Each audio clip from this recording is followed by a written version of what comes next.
Mike Bohn joined today by Bobby Lashley, who faces Brock Lesnar this Saturday at the Royal Rumble. And Bobby, I know you've been doing a lot of media today and everything, a lot of Yeah, crossover media, talking to people like myself in the MMA media too. And of yeah. course, a former MMA fighter yourself. I'm just curious, what do you find is the biggest difference in your experiences, pro wrestling and in MMA, the way the media kind of covers you and covers each sport? Um, I think the MMA media is a little less harsh than the wrestling media.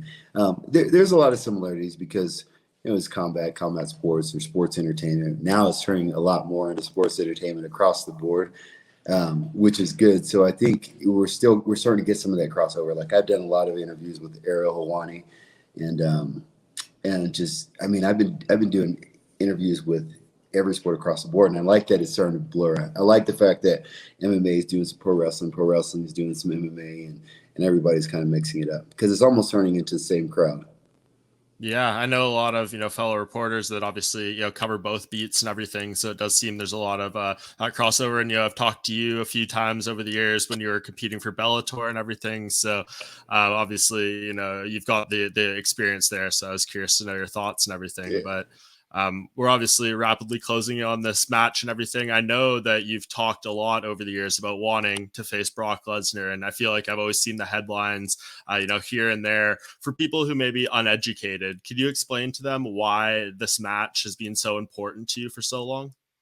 Um, I guess I keep getting thrown that it's been so important to me, and that's not really necessarily the case. It was more of ever since I started, when I got into WWE, there was a lot of comparison between myself and Brock. And then it was like, it was so weird because at the beginning, I started out, everybody was like, oh, Brock, Brock, Brock. They wanted to see this matchup when I first started because we have a lot of similarities. Um, Now, I stayed in professional wrestling. Brock was gone. Brock started fighting. So when I started fighting, Brock got back into pro wrestling. So we never really, I never met Brock, but I was always being asked by media, you and Brock, you and Brock, you and Brock, and I would always say the same thing. It's like, sure. I mean, it's something that the fans obviously want. Because on my Instagram, I could post a picture of my kids, and then somewhere within the comment section, they'd say Lashley and Lesnar. So it's been something that the fans have been asking for forever. And with that being said, I think that we have to give them what they need. So it wasn't something that I just needed this match. It was like, man, if that's what the fans want, let's give it to them. Yeah, so would it be fair to say, as you've gone on your career and you've crossed more things off the list, this has just become one of the things that wasn't ticked off. So it kind of became more and more noticeable in the things that you still had remaining to do, more so than it was something that you were like I said, so important to you. Would that be a fair way to say it? Yeah, yeah. And another thing is being somebody that's in the business, you want to compete against the absolute best in this business. That's what it's all about. If you see all the great names, they weren't the great matches that they had. Either they elevated that guy or they was with someone that was at the top of the business. Brock has always been at the top of the wrestling business. So when I came back, of course, he had to be on the list because I want to compete and have those feuds and have those matches against the absolute best of the business. I was in there with Roman Reigns, and Roman Reigns is phenomenal. Randy Orton, phenomenal. AJ, all these guys are phenomenal. So since I've been back, I've had an opportunity to get in the ring with all these guys. Brock has just been one of those guys that never had that opportunity. So it is kind of a big deal now because even the guys on the roster, they're like, man, it's about time this happened. They're all excited about it because they want to see what's going to go down. They're like, I don't care if you guys fought. I don't care if you guys like did anything. You guys play basketball together. We just want to see it. You guys need to compete. So that's what it all turned into, which is cool with me. And I think it's a good time to at least start the feud. Yeah. Does it bring a certain degree of pressure that you may have not felt in other instances with just that much anticipation, the talk for so long? I mean, I'm sure you put 100% effort and dedication into every match you do, but to have this level of, build and hype for so long in your mind, do you feel like it puts a certain degree of pressure to deliver something special? 100%, but we thrive on that because there's a lot of stuff like people. The cool thing about it is that this isn't just a pro wrestling match. Um, I talked with some of my friends and some of the people that were talking about this match, and they said, "Man, I want to see you guys wrestle each other." I want to see you guys fight against each other. I want to see you guys do a pro wrestling match. So people want to see everything. So I think it's our responsibility to kind of give them everything within the feud, which I don't, how long is this going to last? It's such a big matchup that, I take Brock and tap him out this weekend. I don't think Brock is going to be like, all right, well, I'm going to move on. He's, of course, going to want some revenge. And so will I. But it's my time. We'll see. Yeah. And how important is it to you to, get the win there? I mean, obviously you want to win every match, but you're not just happy to go in there and just be in the ring with Brock Lesnar. There's more bigger things in your mind, right? Of course, I want to win it.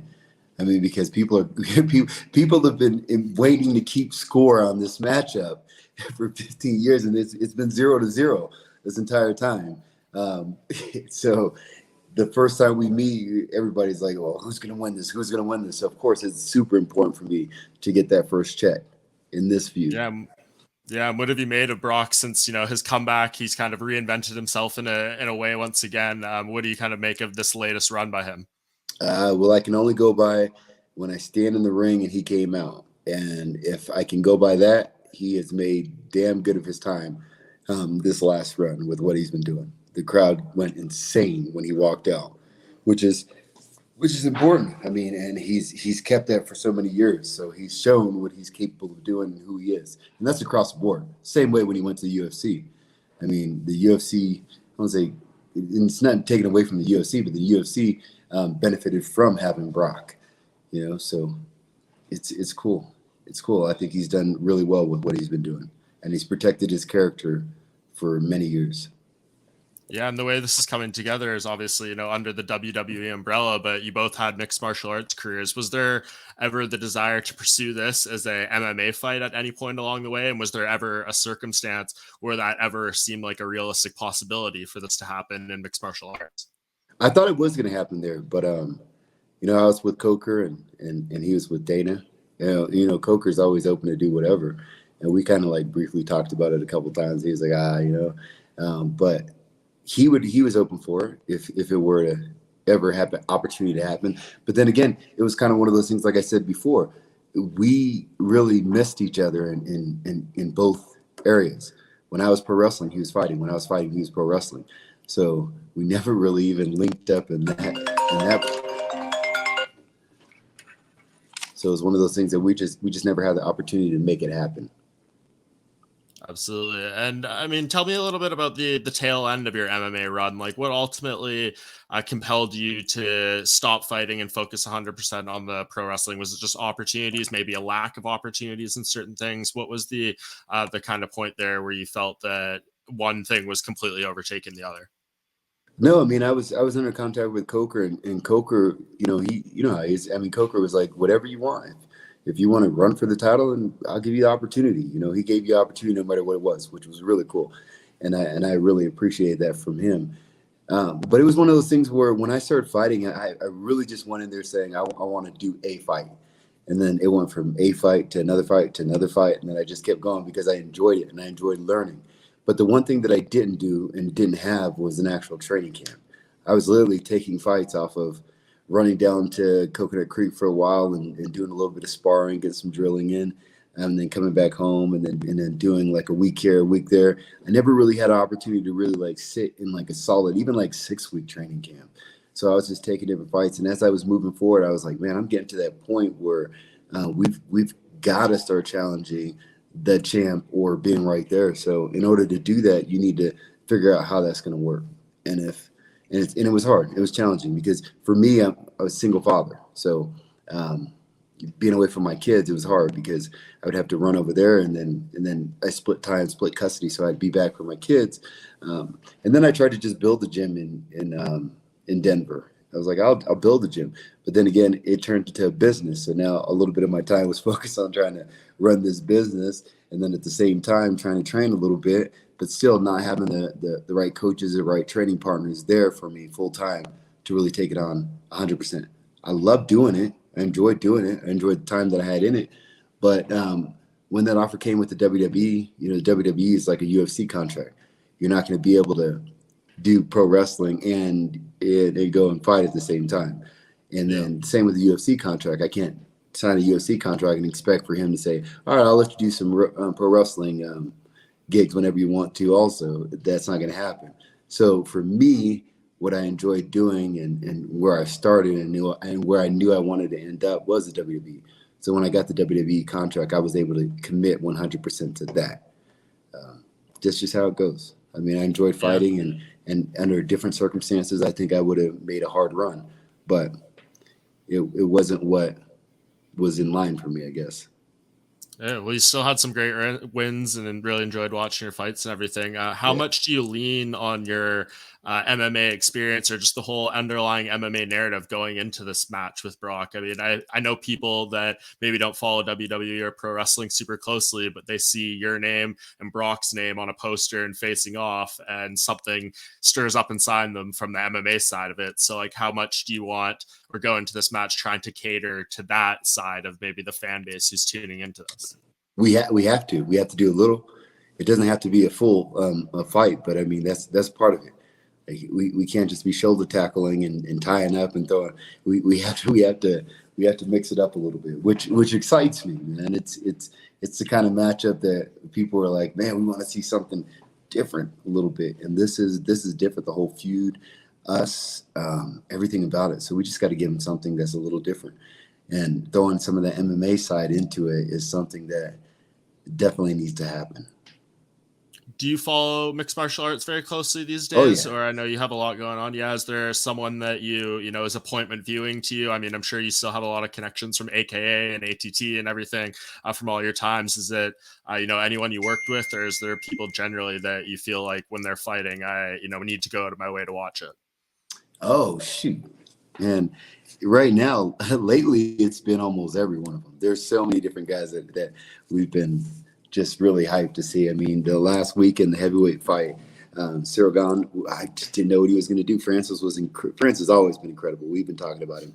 Adesanya is just, anytime he's fighting, I want to check it out. Him and Whitaker fight next. That's going to be a banger. So we're excited about that. Our guys, we'll be doing shows, and then right after the show, we're jumping on to see who's fighting next. What's the guy at 205? Prochaska? I don't want to mess up his name. Yuri Prohashka. Prohashka. Yeah. Man, excited to see him and Glover go at it. That fight is very intriguing. He's been looking very excited, and a lot of the smaller guys too. I mean, we've been watching everyone. Little Moreno, his fight last weekend, that was awesome to see. The 170 class is out of control. It's crazy. No, I'm big MMA. I still watch and still support a lot of the guys that I train with and guys that I know. But then across the board, I'm one of those guys that win or loss in an MMA cage. I have respect for these guys, and I enjoy watching still. Absolutely, man. And last question before I get you out of here. I mean, like you said, a lot of anticipation around this match and everything. Is there a benchmark you go into this feeling like, you know, in your mind that you need to clear? Like we said, a lot of anticipation, a lot of pressure. When you leave that ring, no matter how it goes, a win or a loss, is there something that you feel you need to do or get out within yourself that you can ultimately be satisfied no matter what? I think just making it there. Of course, we want to be able to get one of those matchups that people are like, that was awesome, and I want to see more. So ultimately, that would be it. You know, it's just the same way with fighting. You know, they're telling the story also. We have a good fight, then there's going to be a trilogy. There's going to be another fight, and that's what we ultimately want. We want to have those big fights that make that big money, and this is one of those. So if we do it once and it goes well, let's do it again. Let's run it back. Somebody has to win, and somebody has to lose, and somebody's not going to be excited after the match or satisfied. Somebody's going to want more, so we'll give them more. Awesome, man. Well, I really appreciate you taking the time to do this. I know it's been a busy week, and very much looking forward to Saturday, man. Thank you so much. All right, on, man. Thank you.